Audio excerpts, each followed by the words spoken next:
309장 찬송하겠습니다.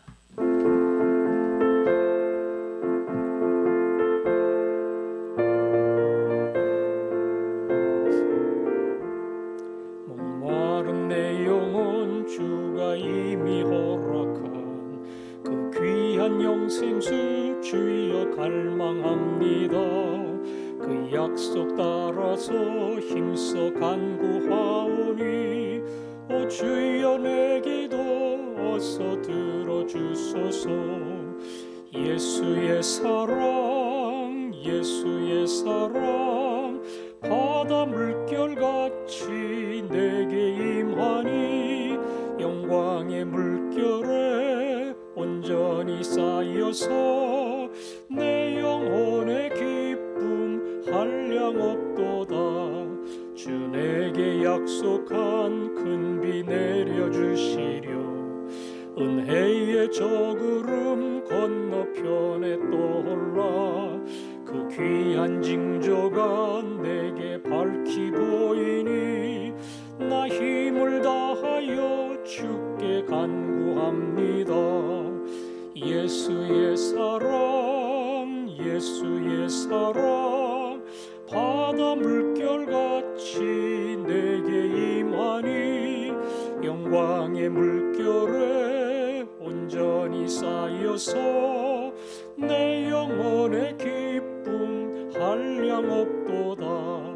은혜의 소낙비 지금 흡족히 내려 구원의 큰 강물 흘러 차고 넘쳐서 내 추한 모든 죄 모두 씻어버리니 나 지금 은혜를 충만하게 받았네.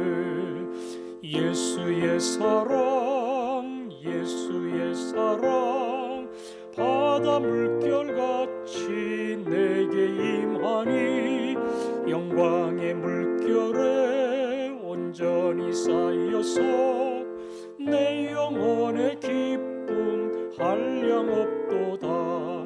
그 차고 넘치는 주의 은혜의 물결 힘차게 밀려와 내게 만족합니다. 오 할렐루야로 주를 찬송하오니 내 맘의 기쁨이 항상 충만함이라. 예수의 사랑 예수의 사랑 바다 물결같이 내게 임하니 영광의 물결에 온전히 쌓여서 내 영혼의 기쁨 한량없도다. 아멘. 모이지는 않지만 우리의 마음속에 이러한 간절함이 있도록 우리의 마음속에 예수님의 사랑이 저 멀리 지중해 건너편에서 구름처럼 떠올라 온 땅을 적시는 것처럼 가득 채워질 수 있도록 내일의 예배에 영상의 예배에 그렇게 만나도록 중고등부 수련회는 오늘부터 시작을 합니다. 기도해 주시고 전부 영상으로 하지만 모든 학생들이 참여해서 준비된 영상을 통해 하나님을 만나는 시간이 될 수 있도록 이 두 가지를 놓고 기도하겠습니다. 아버지 하나님, 우리들의 예배를 받아주시기를 원합니다. 갈멜 산 꼭대기에서 간절히 기도하던 엘리야, 응답을 사모하며 은혜를 사모함으로 기도하던 엘리야에게 저 멀리 검은 구름이 나타나며 온 땅을 적시는 커다란 응답이 임했습니다. 우리의 예배가 이렇게 되기를 원합니다. 이 예배를 이렇게 사모하기를 원합니다. 영상의 예배지만 온 마음과 힘을 모아 예배하게 하시고 위로부터 임하는 하나님의 은혜를 우리 모두가 한 명도 빠짐없이 경험할 수 있도록 도와주옵소서. 오늘부터 중고등부 수련회를 시작을 합니다.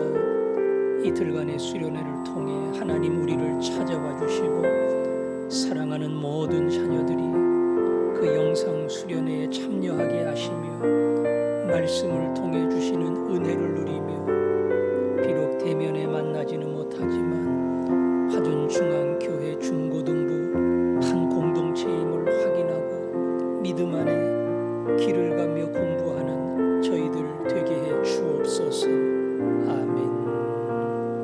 아멘. 아버지 하나님, 우리가 주일에 모일 수는 없지만 갈멜산 꼭대기에서 지중해를 바라보며 간절히 기다리는 엘리야의 사모함을 주시기를 원합니다.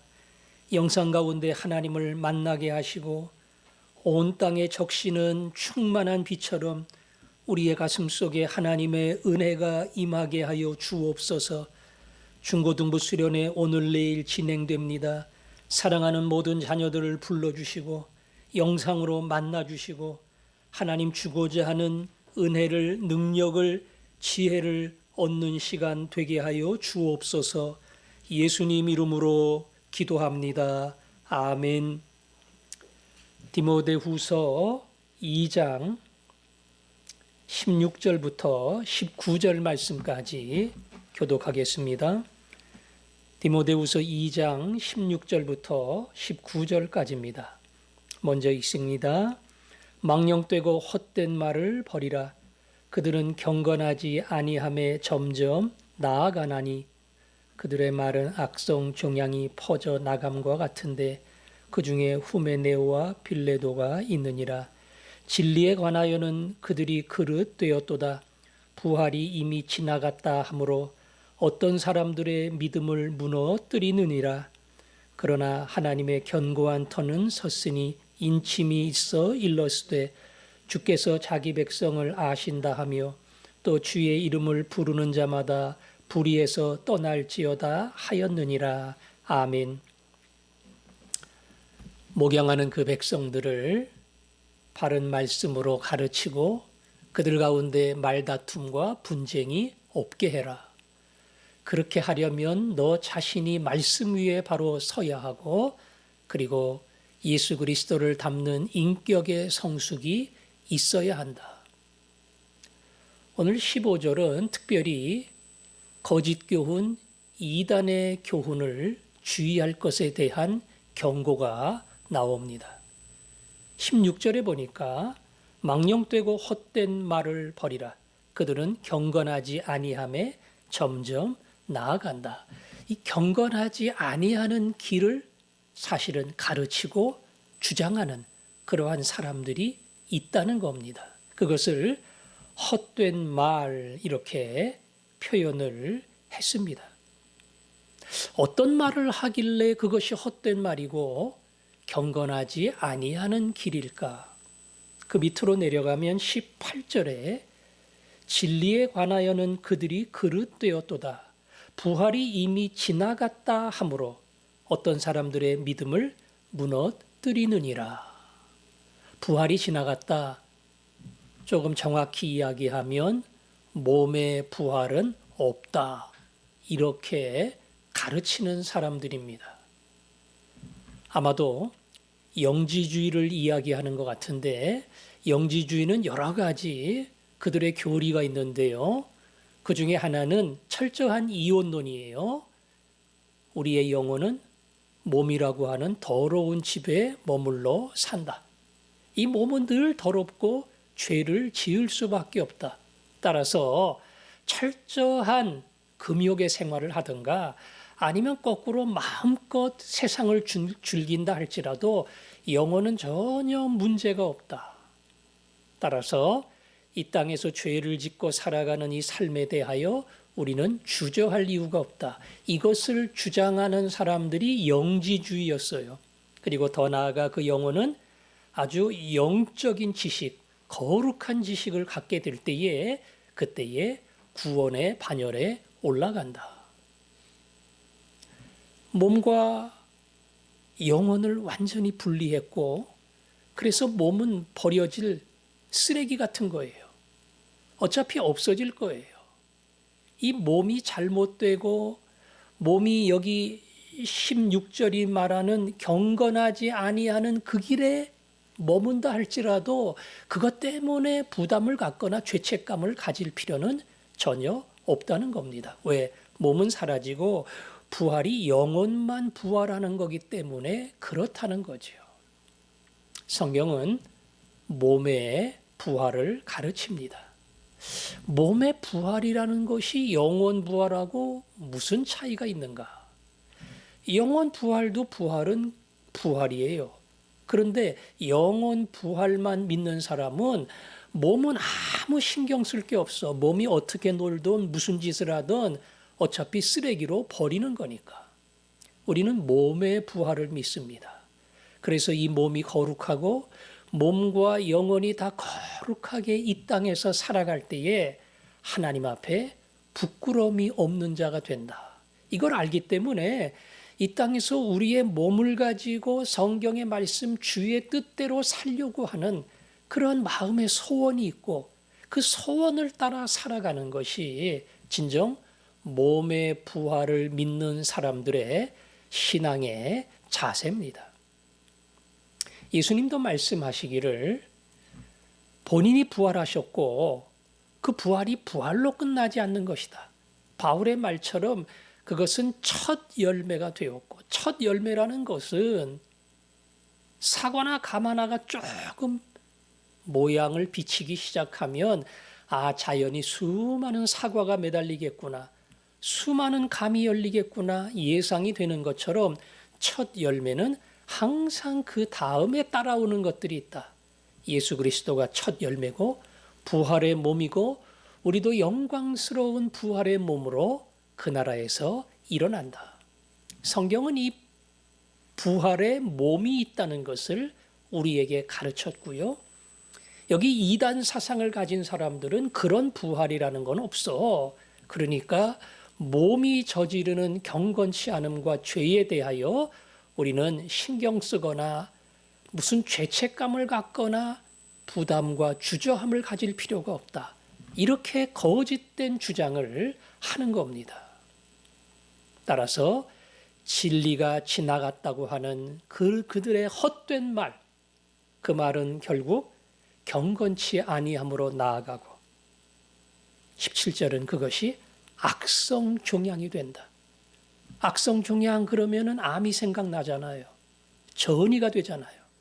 제자리에 가만히 있으면 그리고 확산되지 않으면 가능한데 자꾸 확산이 되고 확산보다 더 무서운 것은 여기저기 전이가 되면 치료하기가 어려워지지요. 이 거짓 교훈이 악성 종양 같아가지고 사람들의 마음을 오염을 시켜버리면 그게 그런 줄 알고 맞아. 그냥 이 세상은 마음대로 살고 영혼만 하나님이 깨끗하게 구원해 주실 거야. 그 길을 따라가는 사람들이 있다는 겁니다. 거기 후메네오, 빌레도가 그런 사람이다. 이름까지 지목해서 잘못된 길을 가는 사람들에 대해 분명하게 경고하고 있습니다.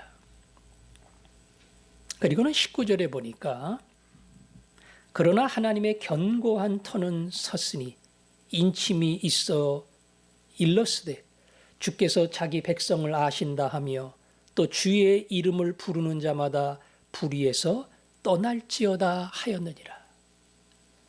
하나님이 내 백성을 내가 알아.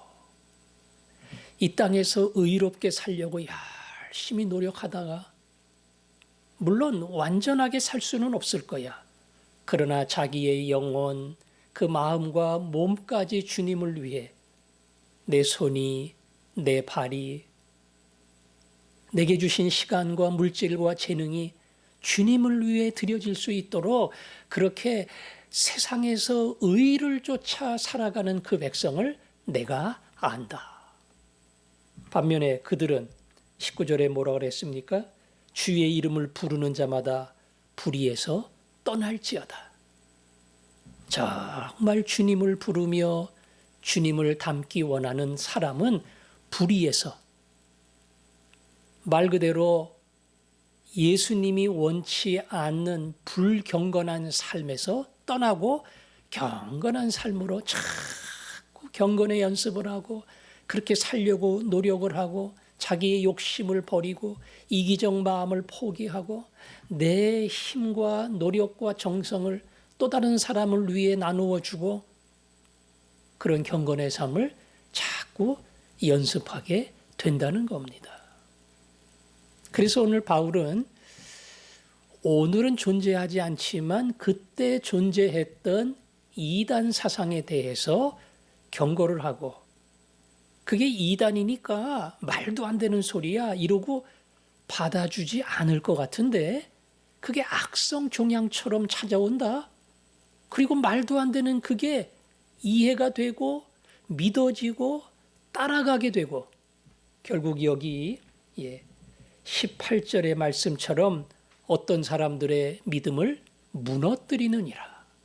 한 사람의 믿음을 무너뜨리는 그러한 무서운 영적 질병으로 다가온다는 겁니다. 성경에 이러한 이야기를 할 때마다 오늘날 우리를 유혹하며 넘어뜨리려고 하는 이 대한민국의 여러 이단에 대하여 우리가 늘 주의해야 함을 다시 강조하지 않을 수가 없어요.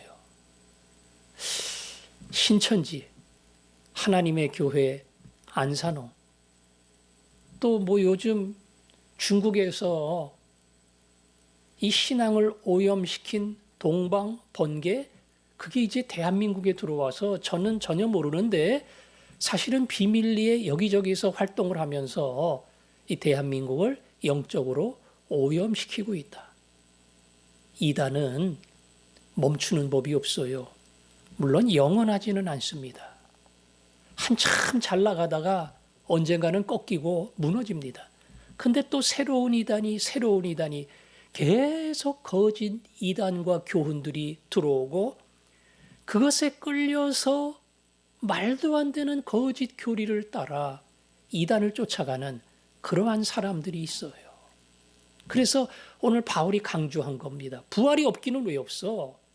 예수님이 몸으로 부활한 것처럼 우리도 그날 몸으로 부활한다. 고린도전서 15장의 말씀처럼 그때 부활하는 그 몸은 약한 몸이 아니고 강한 몸으로, 그리고 육의 몸이 아닌 신령한 몸, 그리고 영광스러운 몸으로 부활을 한다. 만일 영만 부활을 한다면 이 말씀이 거짓이겠죠? 몸이 부활을 하기 때문에 몸이 죽고 몸이 썩는 거에 대해 다 끝났다. 이렇게 말하지 않고 재림하는 그날 이 몸이 영광스럽게 부활하여 그 영과 만나 하나님 앞에 온전하게 드려지는 하나님의 백성이 된다. 이것이 우리가 믿는 성경의 도리입니다. 이 믿음을 가지고 있으면 이 몸이 부활하는구나. 완벽하지는 않아. 그러나 이 몸이 부활할 것이기 때문에 그 부활의 육체로, 영광스러운 육체로 부끄럽지 않게 이 땅에서 내가 열심히 그때를 사모하며 믿음으로 살고 의롭게 살고 진실하게 살고 내 몸을 다 드려 주를 위해 살아야지, 이런 마음의 소원과 열심이 생겨나는 겁니다. 저도 죽고 여러분도 죽고 우리의 시신도 땅에 묻히고 유골이 되어 납골당에 모셔지는 그날이 있을 겁니다. 그러나 그것은 한 줌의 뼈가루로 끝나지 않고 이미 우리 영혼은 하늘나라에 갔고, 비록 뼈가루가 되고 흙으로 사라진다 할지라도 그 몸이 다시 부활하는 그날이 있는데, 그날은 온전한 몸, 완벽한 몸, 영광스러운 몸으로 우리의 육체가 일어난다. 그것을 믿는다면 오늘을 살되 열심히 내 몸을 주를 위해 드리며 살아가는 사람, 그런 사람이 될 수밖에 없는 겁니다. 오늘도 그 부활을 기다리면서 하나님 믿음으로 살고 의롭게 살고 그 부활을 소망하며 살게 하옵소서. 그것이 오늘 우리의 기도의 제목이 되기를 바랍니다.